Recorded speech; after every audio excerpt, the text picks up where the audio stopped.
আল্লাহ নবী সাল্লাল্লাহু আলাইহি ওয়াসাল্লাম বলছেন, এই পাঁচটা কারণে তোমাদের কাছে দিন সমূহের মধ্যে সর্বোত্তম সর্বশ্রেষ্ঠ দিন হচ্ছে জুমার দিন। বলে সুবহানাল্লাহ। এই জুমার দিন এই খুতবা এটা আরো একটা গুরুত্বপূর্ণ অংশ। যদি এখানে কেউ ঘুমায় তাহলে মনে রাখবে সে নিশ্চিত গুনাহগার পাপী হবেই হবে। আল্লাহ নবী সাল্লাল্লাহু আলাইহি ওয়াসাল্লাম বলছেন, জুমার দিন খুতবা চলাকালীন সময়ে যদি পরস্পর দুইজন ব্যক্তি কথা বলে, তৃতীয় আরেকজন ব্যক্তি ওই দুই ব্যক্তিকে যদি নিষেধ করে, ধমক দেয়, এই চুপ করো, কথা বলছিল, আল্লাহ নবী সাল্লাল্লাহু আলাইহি ওয়াসাল্লাম বলছেন, এই তৃতীয় ব্যক্তি যে বাধা প্রদান করলো, আচ্ছা বলেন তো এই তৃতীয় ব্যক্তি যে বাধা দিল, এই বাধা দেওয়াটা কি তার অন্যায়?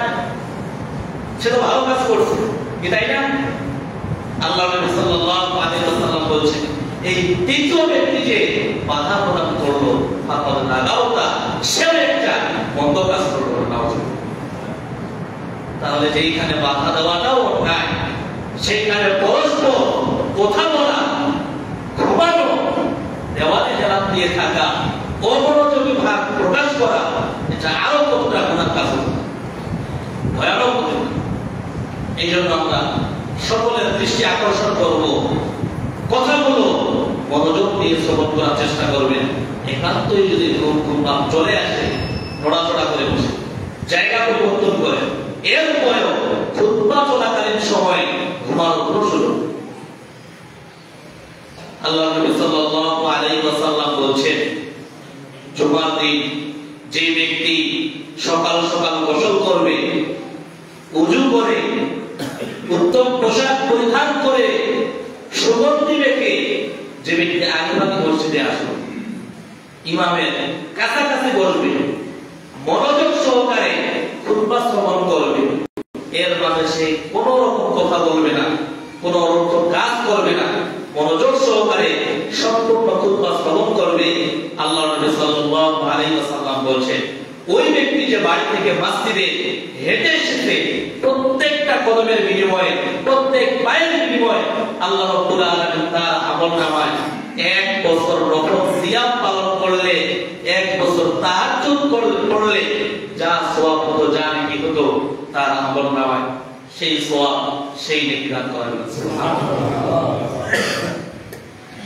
আমি বারবার বলবো, আপনি বাড়ি থেকে মসজিদে হেঁটে এসেছেন, 500 কদম, 500 পায়ে, সকাল সকাল এসেছে, গোসল করেছে, উত্তম পোশাক পরিধান করেছে, সুগন্ধি ব্যবহার করেছে, ইমামের কাছাকাছি এসে বসেছে, মনোযোগ সহকারে খুতবা শ্রবণ করছে।